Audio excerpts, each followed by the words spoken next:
His first day.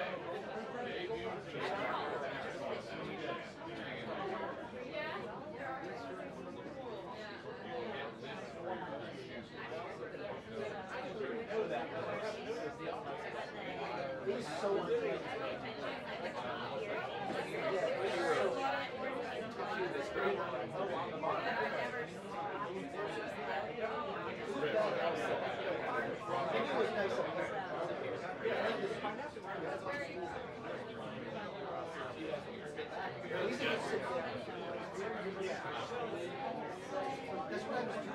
That's what I was on this tour. That's all that soldiers.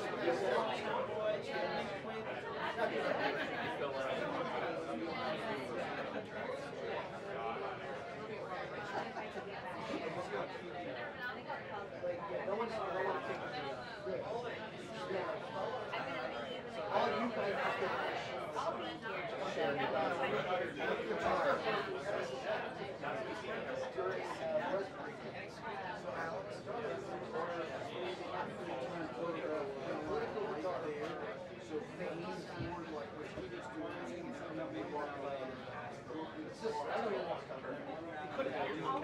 I don't feel well. Were you up on the hotel? Oh yeah, I didn't heard of it. No. On the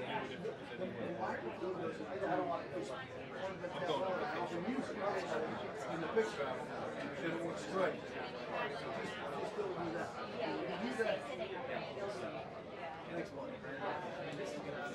You'll do great. It's not much to miss.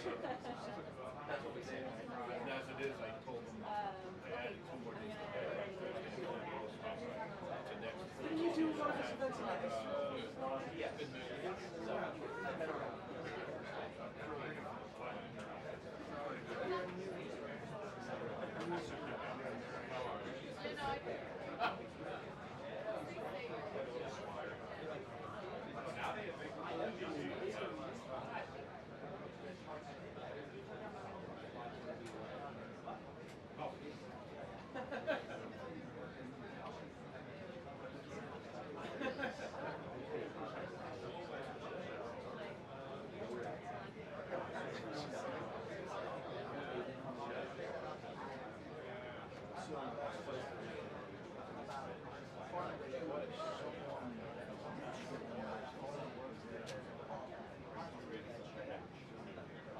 That setup was sweet. We were in the hotel.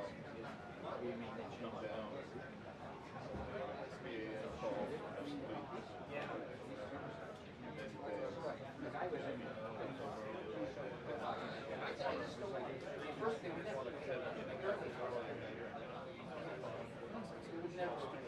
Do customs tomorrow.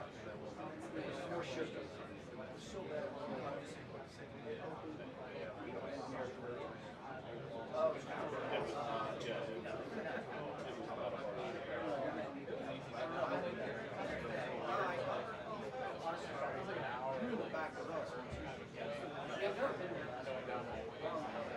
Yeah. If it was like a longer something outside. I just don't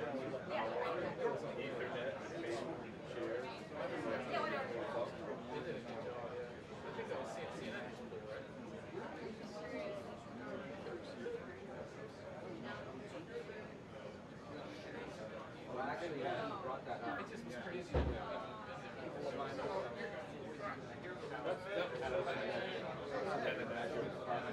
Hey, Ed, there's a transmitter on the ground there.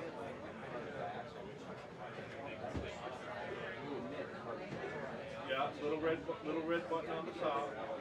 Boom, look at you. Amazing how that works. Yeah, okay.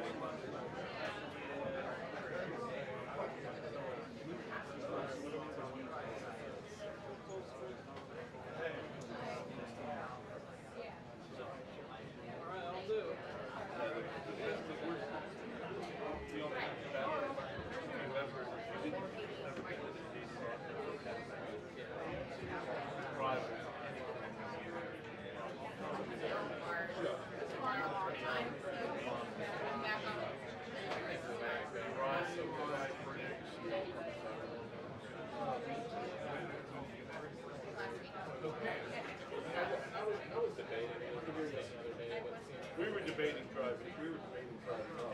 We had.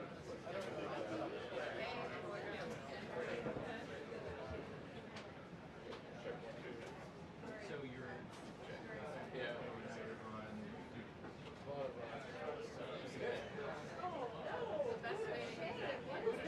Well, I think I was. No, it's not mine.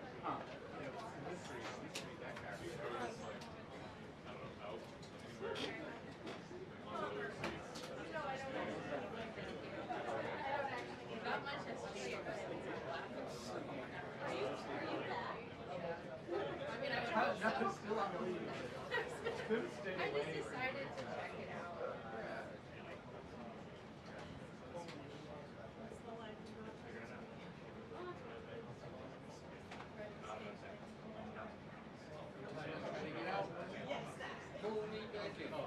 I call it my personal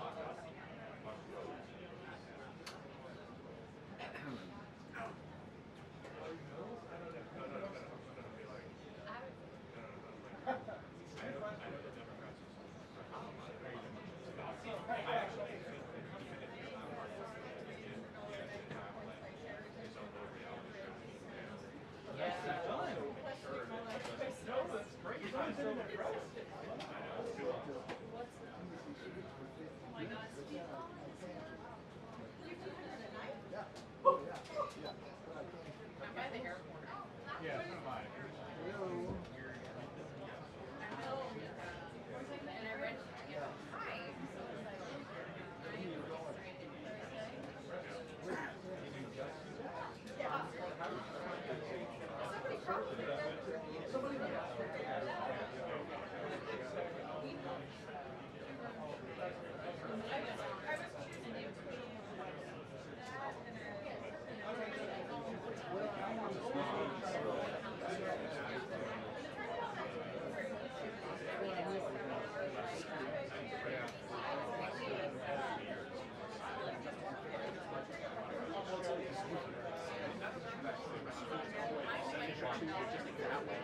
Sorry about that. Thank you. Thank you. Come on, Lee. It's supposed to start a minute ago.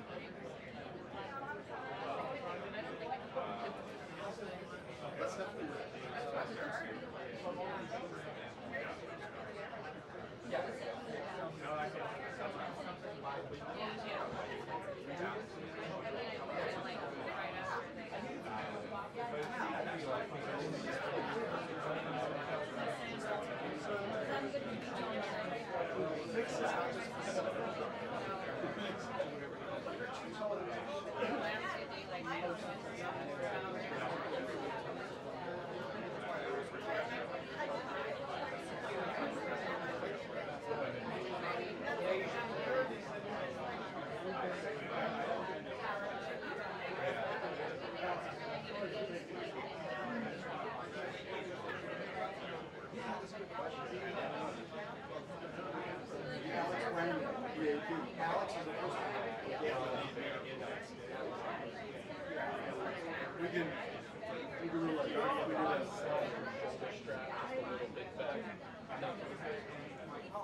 That's perfect.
Good afternoon, everybody. Good to see all of you here again today. On Friday morning, President Trump will travel across the country to Anchorage, Alaska, for a bilateral meeting with Russian President Vladimir Putin. The brutal war between Russia and Ukraine broke out under Joe Biden's incompetent leadership, but President Trump is determined to try and end this war and stop the killing. As the president has said over and over again, his strong preference will always be for peace and partnership, whenever those outcomes can possibly be achieved. There is no leader in the world right now who has been more committed to preventing wars or ending them than President Donald Trump. Just look at what took place here at the White House last Friday, when President Trump hosted the Azerbaijani president and Armenian prime minister and got the two leaders to sign a historic joint declaration for peace, ending a decades-long conflict that disrupted the region and claimed countless lives. In other news, we continue to see positive economic reports across the board.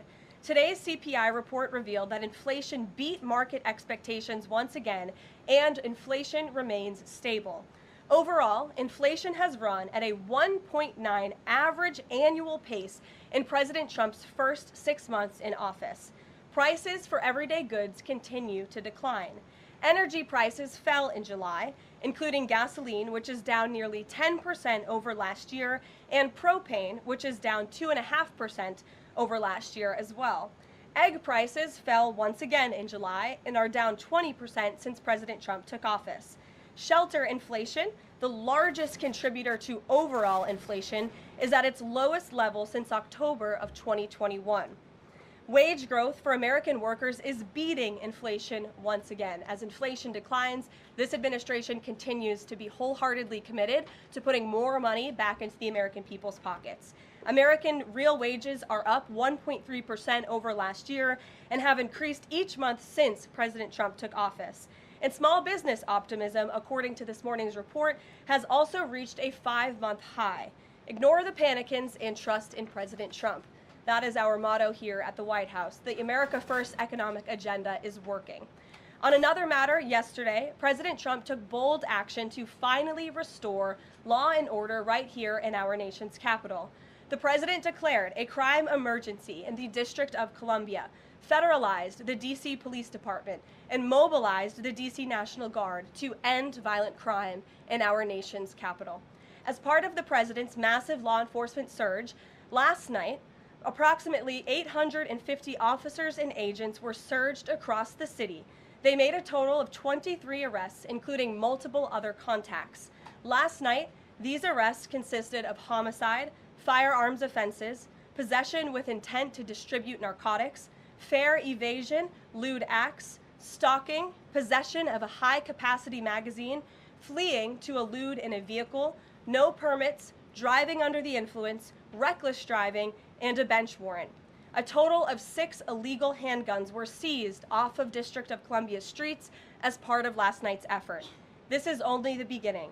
Over the course of the next month, the Trump administration will relentlessly pursue and arrest every violent criminal in the district who breaks the law, undermines public safety, and endangers law-abiding Americans.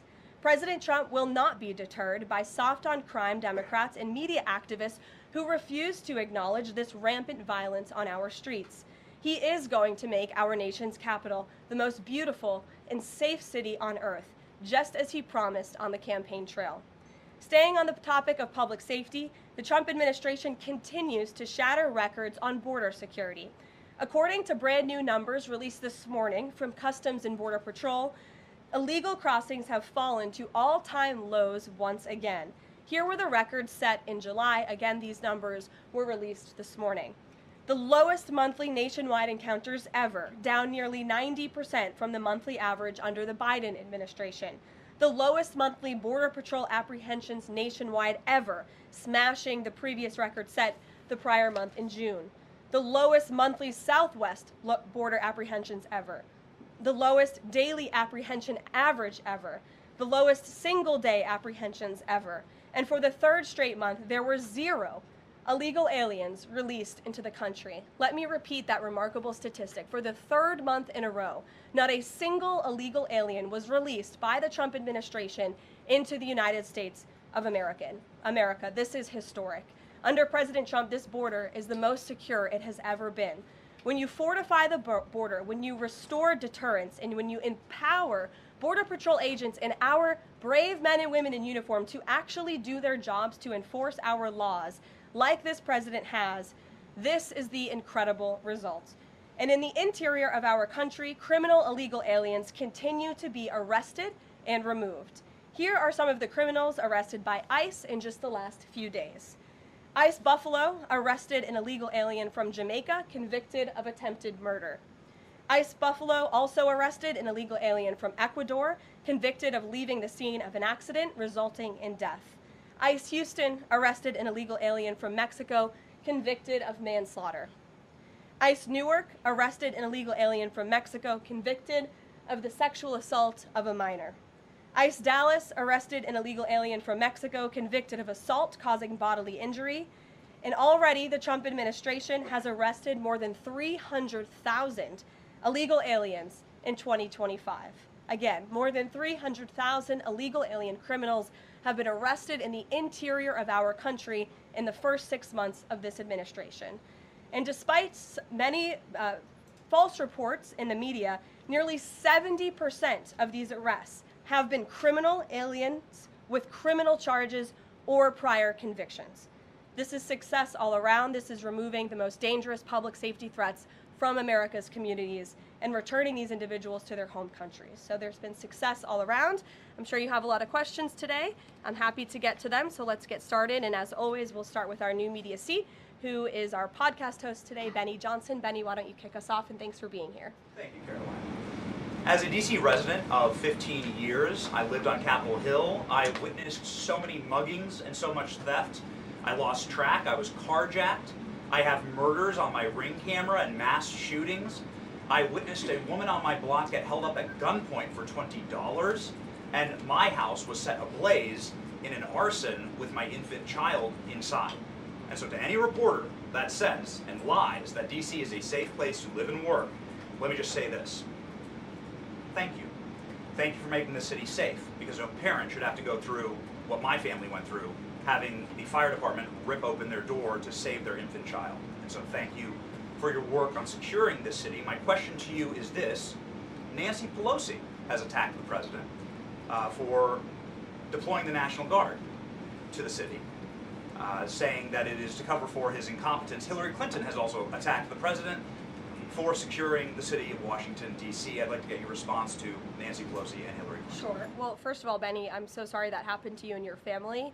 There have been, unfortunately, far too many victims of crime in this city, and I know the majority of residents in the District of Columbia agree with you. In fact, a new poll from the Washington Post I was reading this morning, this was released in May of 2024, so it's quite funny how many of you in the media agreed with what the president was saying yesterday, but now once the president says it, many of you are disagreeing with him. But this poll released by the Washington Post found that 65% of district residents think crime is an extremely serious or a very serious problem, and this was up from 56% last year. So the concern that you share with so many other residents in the District of Columbia is real, and that's why this president is taking action to address it. To get to the heart of your question, I think it's despicable that Democrats cannot agree that we need more law and order in a city that has been ravaged by violence, crime, murders, property theft.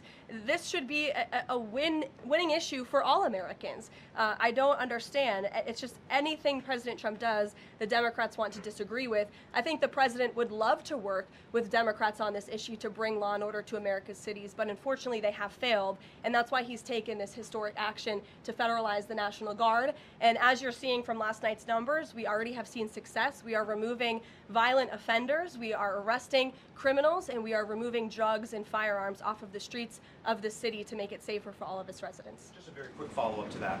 Given the heroic actions of a member of this administration just a few blocks from this building, will the president consider giving the Presidential Medal of Freedom to Big Balls? I haven't spoken to him about that, but perhaps it's something he would consider. I'll ask him and get back to you, Benny. Thanks for being here. Gabe. Thank you, Caroline. Regarding the President Trump summit on Friday, why not invite Ukrainian President Zelensky to that summit? I know the president said yesterday that he planned to speak with him right after the summit and even before, but why not invite Zelensky? And whose decision was it to not invite him? Was it the president or was it President Putin? Well, this meeting came about because the president of Russia asked the president of the United States to meet through his special envoy, Steve Witkoff, who, as you all know, traveled to Russia to have a conversation with Putin at his request. And so the president is agreeing to this meeting at the request of President Putin. And the goal of this meeting for the president is to walk away with a better understanding of how we can end this war. And the president said at this podium yesterday when he joined all of you in the room that he hopes in the future there can be a trilateral meeting with these three leaders to finally bring this conflict to an end. But this administration has really used every lever, has taken every measure to achieve peace through a diplomatic solution.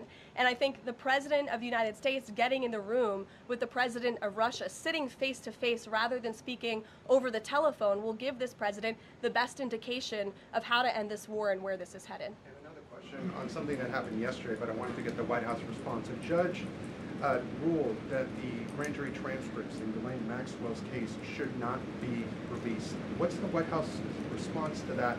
And do you plan to appeal? And what do you tell President Trump's supporters who want that information released? We think that decision is unfortunate. Of course, we moved to unseal that information because the president has said he wants to see credible evidence released. As for the appeal process, I would defer you to the Department of Justice for that.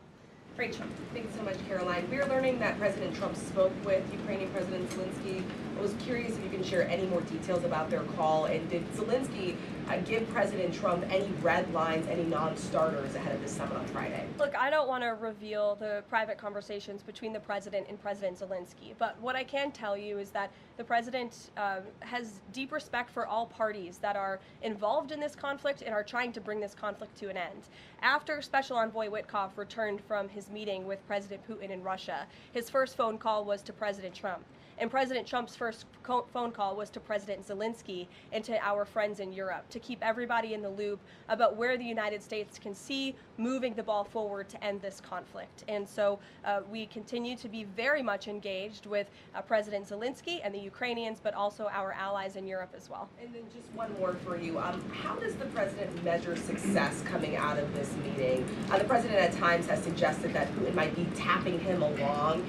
Is he prepared to walk out of this meeting if he senses that Putin is not serious about ending this war? I think I just answered that question for you and what the goal and the expectation of the meeting is. And I won't jump ahead of any hypotheticals, and I'll leave it to the president to speak to all of you after the meeting, which I'm very confident he will. Steve. Is he optimistic that a deal will emerge from this meeting, or is he simply going to listen?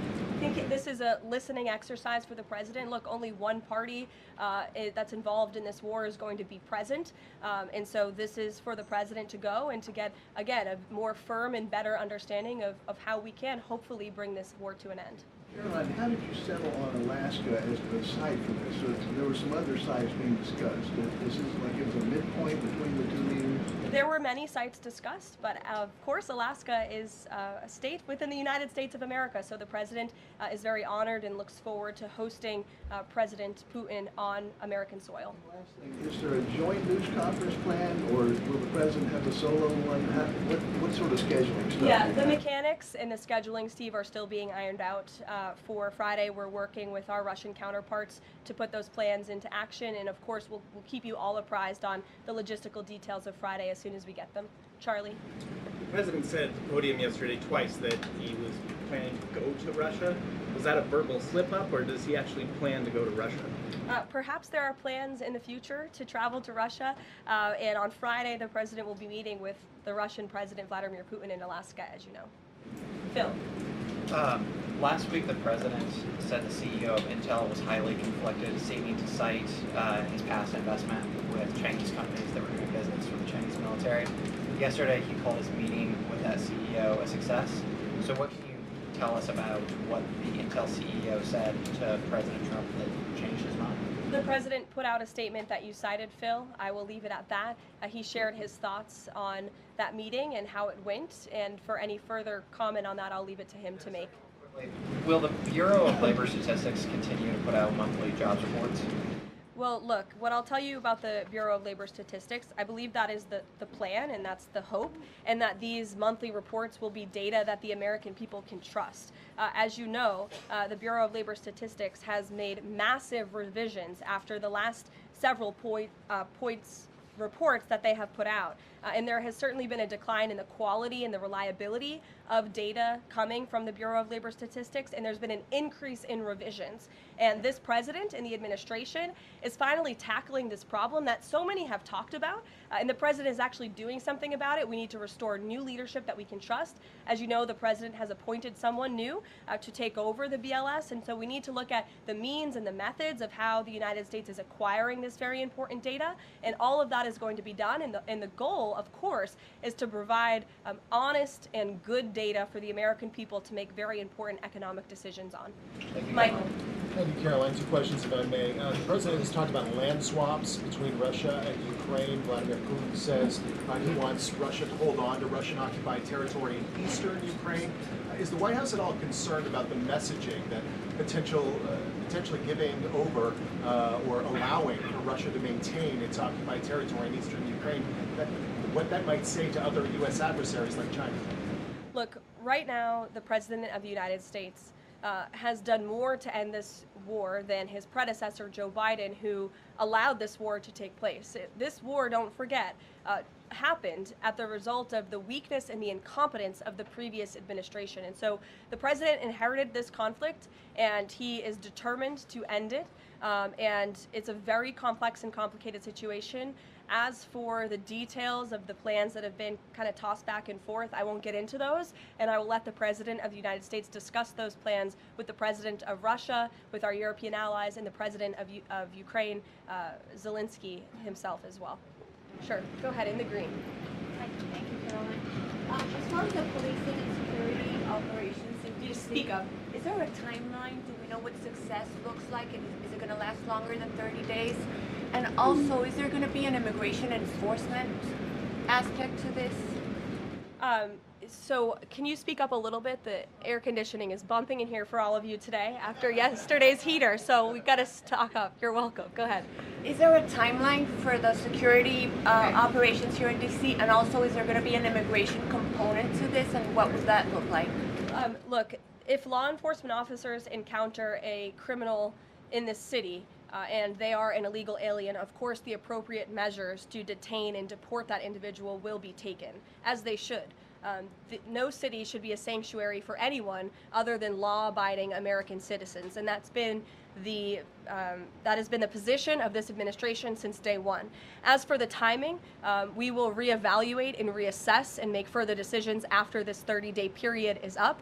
But within these 30 days, our entire focus is making sure that this is the most efficient operation possible and that we are removing as many criminals from the streets and we are cleaning up DC as best as we can and working with the Metropolitan Police Department to do that. I know the mayor just spoke several minutes ago. I was watching her on television and she said that an increase in law enforcement officers on the streets will be helpful to deter crime in this city, and we look forward to working with these brave men and women of the Metropolitan Police Department to remove criminals off of our streets and to keep law-abiding citizens in the district safe. Josh. Thank you. The president weighed in on Jay Powell again today, you might have seen. He said that he's considering allowing a major lawsuit against Powell to proceed because of the, quote, horrible and grossly incompetent job he has done. Can you tell us about that? What lawsuit is he talking about? He's considering a lawsuit, and I won't speak on it any further. I will allow the president to do that himself. Is it fair to say the administration is considering suing the Fed chair over this renovation? That's what the president is saying. Has he had discussions with anyone about this, or is this just like how advanced is this right now? At this moment in time, the president is considering a lawsuit against the Fed, and I will leave it to him to comment further on it. Tamara, go ahead. We talked about, very quickly, yesterday we talked about the NVIDIA chips deal the president has struck. It was AMD, the 15% stake that will go to the government. Do you have any detail on how that came about? The president said he asked for 20% from NVIDIA. Did he make the same 20% ask to AMD, and or is this something the administration is looking to do with other either chips or products, going forward? Is this a model it wants to build on? Well, look, right now it stands with these two companies. Perhaps it could expand in the future to other companies. I think it's a creative idea and solution. The legality of it, the mechanics of it is still being ironed out by the Department of Commerce, and I would defer you to them for any further details on how it will actually be implemented. But again, this was another idea of the president and his brain trust on his trade team to try to, get good deals for the American people and the American taxpayer. The report that China is discouraging use of the H20 to some companies. Since we're reporting that overnight there was private guidance sent to companies not banning the chip but urging them to steer away from it. I wonder if you have any response to that. I haven't read the report. I will, and we'll get you a comment on it. Tamara. Thank you.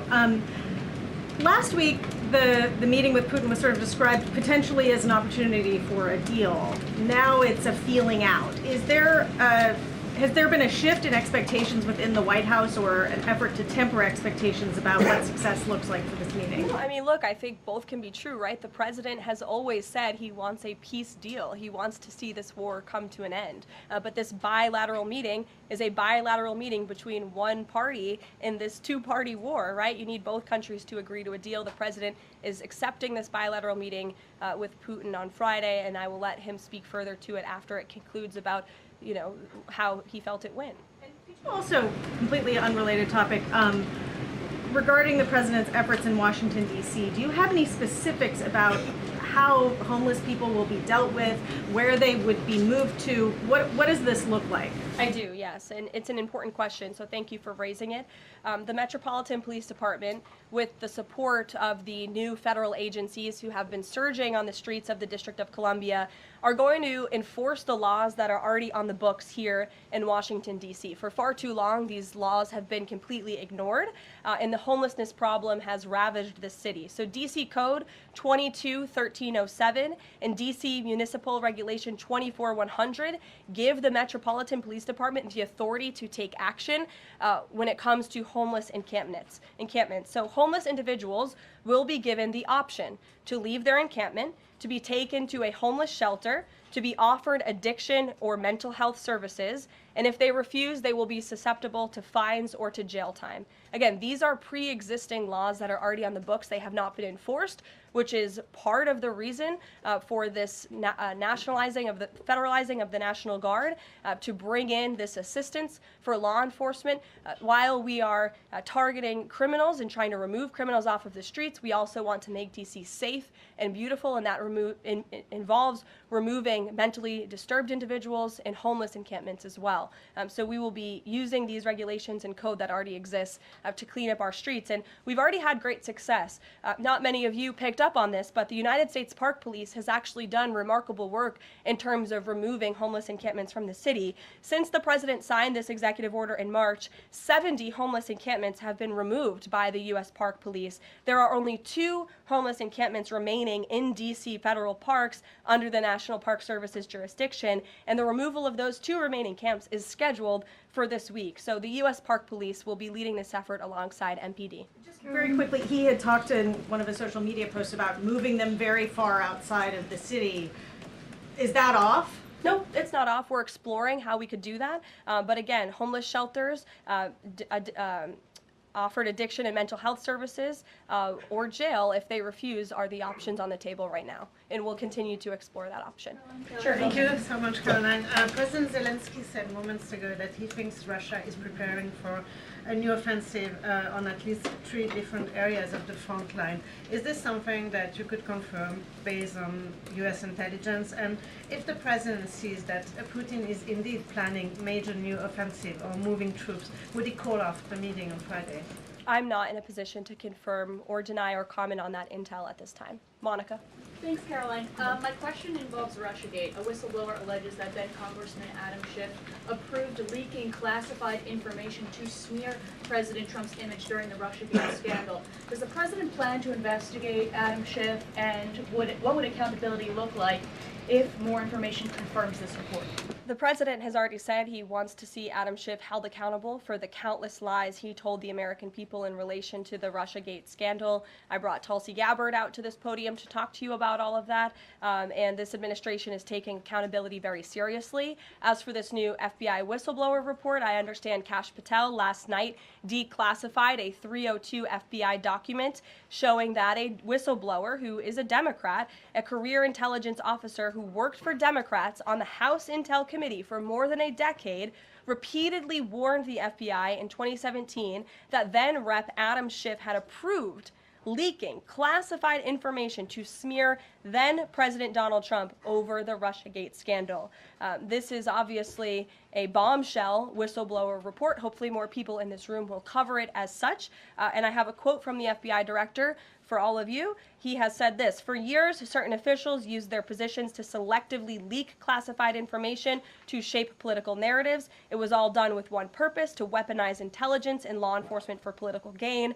Those abuses eroded public trust in our institutions. The FBI will now lead the charge with our partners at DOJ, and Congress will have the chance to uncover how political power may have been weaponized and to restore accountability." That's what the administration is focused on, and hopefully we'll see some more media reports on this whistleblower allegation. If this were reversed, if this were allegations against the president or any of these cabinet officials, I'm sure everyone in this room would cover it as such. Elizabeth, go ahead. Thanks, Caroline. After yesterday's action to federalize the D.C. police, is the president still interested in working with Congress to end the Home Rule Act, something he's talked about in the past? Senator Mike Lee has a bill on it. Is that something he's still interested in? The president is very much still interested in working with Congress to address many of the issues that have plagued Washington, D.C., such as the cashless bail policy, which has been a complete disaster for the city. Juvenile delinquency is another major problem in the city that Congress can address. So I know Congress is on recess right now. When they get back to work to Washington, this president looks forward to having these conversations with our friends on Capitol Hill so we can work with them to make D.C. safe and beautiful again. And again, we encourage Democrats to join us in this effort. Perhaps their approval ratings would move up a little bit if they did. I saw a new poll today. Democrat approval rating is at an all-time low, 32%. If they could just stand by the basic notion of law and order, perhaps they would see that tick up a bit, and we welcome them to do that. Dasha. Thanks, Caroline. President Trump yesterday at this podium indicated this, so has NATO Secretary General Mark Rutte, that in order for peace to happen, it is very likely that Ukraine will have to cede some land to Russia. Zelensky has repeatedly said no land for peace. That's not going to happen. Has this administration communicated to Zelensky that he's going to have to change that position? Look, I appreciate you're asking that question in a different way than your colleague Michael in the back. I don't want to get into the details of these negotiations and these discussions that have taken place out of respect for where we are right now, and I'll let the president speak on it further if he wishes to. One more about Israel. I know the president has had a call with Prime Minister Netanyahu recently. Netanyahu is planning to seize the remainder of Gaza City. What is the administration's position on this move by Israel's government? Look, this is an incredibly complex and complicated war that, again, was inherited by this president, by his predecessor, Joe Biden. October 7th was one of the worst days in history. We saw innocent people slaughtered, murdered, kidnapped by Hamas terrorists. This administration has taken extensive time and effort and resources since Inauguration Day in January to end this conflict. We have given many flexible arrangements backed by Israel to Hamas, and unfortunately, Hamas has never agreed. Looking ahead, I will let the president speak on where he sees this going, but this is, of course, an incredibly complex and complicated situation. The administration has made our goal clear. We want to see this conflict end. We want to see the hostages released, and we've tried. The president and his national security team have given extensive effort and time to doing that. With how Israel has used those resources and the assistance that you've provided? Look, I'll let the president speak on the further actions that Israel may or may not be taking. Alexander, good to see you. Good to see you as well, Karoline. Thank you. The Kremlin is expressing interest that Friday's meeting will move beyond just terms to end the war into improving bilateral relations. There's talk over how they're interested in potentially restoring direct flights between Russia and the United States. Is President Trump open to those kind of peripheral conversations, or is this directly focused on ending the war in Ukraine? I think this conversation on Friday is focused on ending the war in Ukraine as far as the president's perspective goes. Those conversations, I think the president is interested in having, but his main priority right now is ending this war and to stop the killing that has gone on for far too long. Caroline. You're welcome. In the back, go ahead. Yeah, two questions on the economy. So first, we've had small businesses tell us that it's not foreign exporters who are eating the tariffs, it's them. And they've held off on raising prices, but soon they're going to have to raise prices. What is the White House's message to them?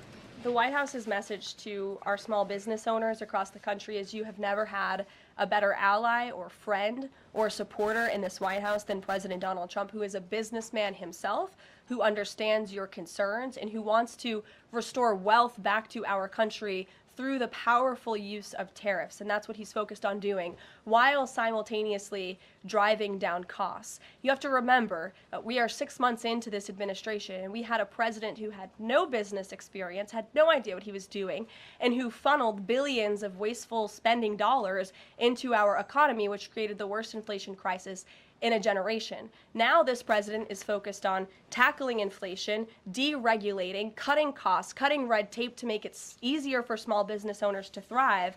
And again, the economic indicators show that we are moving in the right direction. In January, when this president showed up to the White House, the 6-month annualized core inflation rate was 3.7%. Today, 6 months later, the 6-month annualized core inflation rate is 2.4%. So we are trending in the right direction.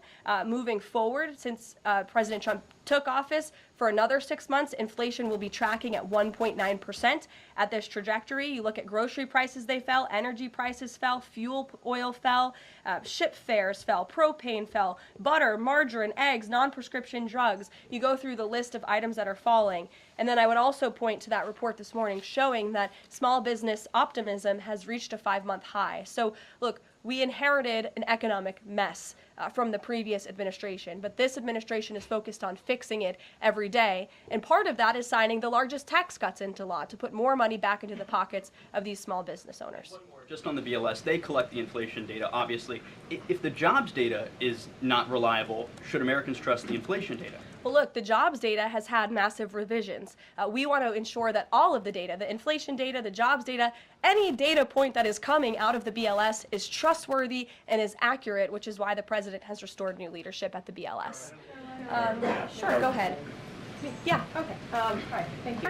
Gavin Newsom has said that California is going to sue in response to the government's demand for $1 billion from UCLA over the DOJ's anti-Semitism findings.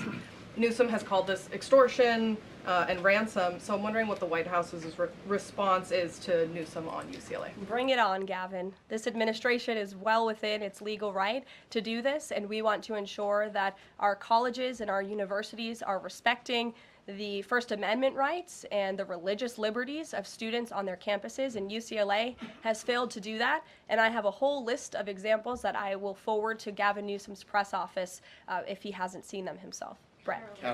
Thanks, Caroline. What was the reason that President Trump chose to move on from Billy Long as IRS commissioner? Look, I think the president wants to see Billy Long as the ambassador to Iceland. As you know, that is where he will be headed. And the president loves Billy Long, and he thinks that he can serve the administration well in this position. For now, Secretary Scott Bessent will be the acting IRS commissioner. Timeline for announcing a new pick? Go ahead. Thank you. Oh, Ed, go ahead, but wait, then in the back. Yes. Go in the back first. Okay, sure. Thanks, Caroline. Ladies first. One foreign policy and then one domestic question, if I may. There are roughly 30,000 children from Ukraine who have reportedly been abducted and are kind of dispersed around Russia. They've been showing up on these websites for adoption.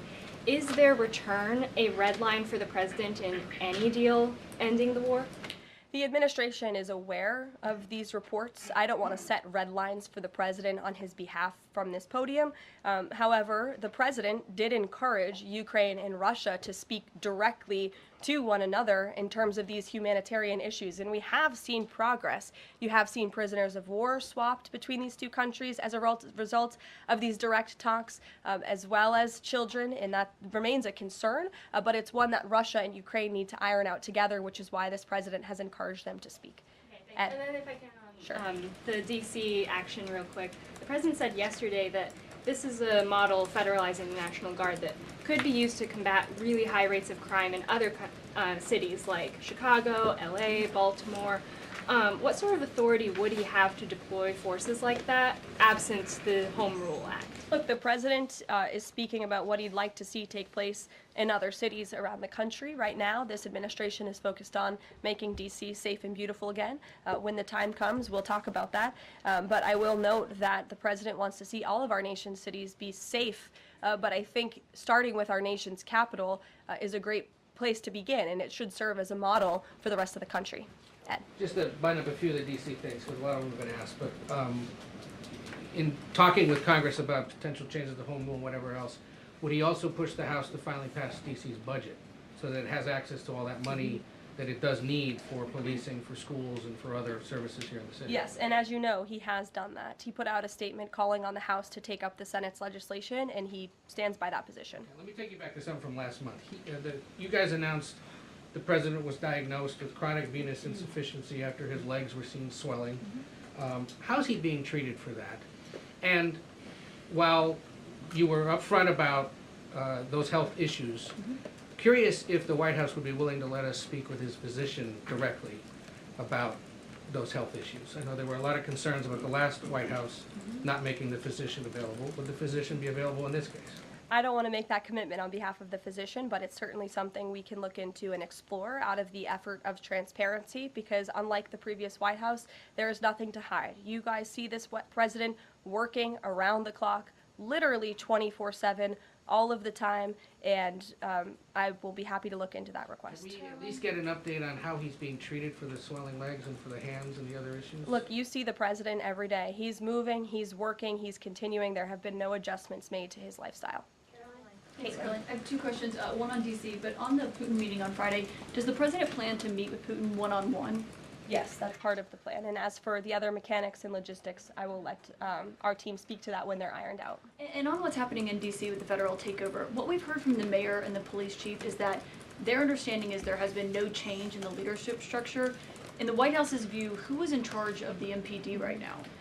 If you read the executive order, it will tell you the leadership structure is as follows. We plan to work with the Metropolitan Police Department, but ultimately the chain of command is as such. The President of the United States, the Attorney General of the United States, our DEA Administrator, Terry Cole, who is now serving ahead of the Chief of the Metropolitan Police Department. And they will be working together. Nope, Terry Cole, as you heard from this briefing room yesterday, is in charge of the Metropolitan Police Department, and he's working with the chief to ensure that law enforcement officers are allowed to do their jobs in this city. Caroline? Yeah, thanks, Caroline. I know you said earlier the hope is to maintain monthly job reports, but the president's new nominee for BLS Commissioner E.J. Antoni recently told Fox Business that the BLS should suspend issuing monthly job reports and only issue quarterly reports until the jobs data methodology is corrected. So does the president disagree with that assessment that his nominee is said there, or suspending these monthly job reports a real option? I think he floated the idea of possibly suspending until they can get the data and the methodology in order. And this president wants to ensure that the BLS, again, is putting out accurate and honest data that the American people can trust. Since you brought up the new commissioner, he holds a master's and doctor's degree in economics from Northern Illinois University. He's the chief economist in the Heritage Foundation's Center for the Federal Budget. And in addition to his work at Heritage, he has multiple other roles. He's been widely renowned for his work on economic issues. He's been called before Congress to testify as an economic expert. So he's a qualified individual, and the president trusts him to lead this important department. I think a couple more questions. Sure, go ahead. Given that the administration now has jurisdiction over MPD, can we expect, does that mean like personnel changes, hiring, firing? Can we expect leadership changes internally in the Metropolitan Police Department? I just walked through what the leadership structure looks like right now. Within the uniformed police department, right? I mean, does that mean that the Attorney General, others kind of have the ability to make those personnel decisions? I would imagine it means they have the ability. As for any changes, I'm not tracking any. Again, we look forward to working alongside the Metropolitan Police Department, and we did that last night successfully, and we hope we can do that for the next 29 nights. Go ahead. Yes. In light of reports that ICE agents detained a 15-year-old student with disabilities outside an LA high school, even leaving bullets on the sidewalk, how does the Trump administration plan to ensure parents that their children can return to school without fear of being wrongfully detained or endangered by federal agents? Where'd you see that report? LA Times. Okay, well, I'll have to look into the veracity of that report. I read the LA Times almost every single day, and they are notorious for misleading the public. I'm sure there's more to that story than the way that you just characterized it. This administration wants to ensure that all school children across the country in every city, from Los Angeles to DC, can go to school safely. And that's part of this administration's effort to federalize the National Guard in Washington, to ensure that ICE is removing child predators. I just read you a list of a handful, just a handful, of the hundreds of thousands of child predators that this administration is removing off of the streets of Los Angeles and every other community across this country, because we want to ensure this is a country where American school children can be safe, where they can prosper, and where they are not threatened by violent criminals, whether they are illegal or whether they are American citizen homegrown criminals, as this president calls them. So I will gladly go check on that report, and I'll get you the facts. Thank you, everyone. Caroline? Thank you. Thank you.